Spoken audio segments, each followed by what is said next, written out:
जम्मू में कटरा नाम का एक स्थान है भक्तों, यहीं पे मैया वैष्णो का धाम है भक्तों।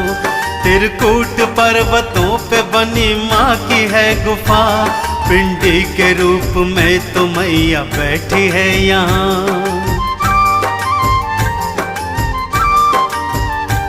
ठंडी चले पवन यहाँ ले वैष्णो का नाम, अंबर के तारे सजदा करे मैया को तमाम। भवनों पे लग रहा श्री हनुमान का पहरा, भैरों की अगवानी की भक्तों अद्भुत कथा।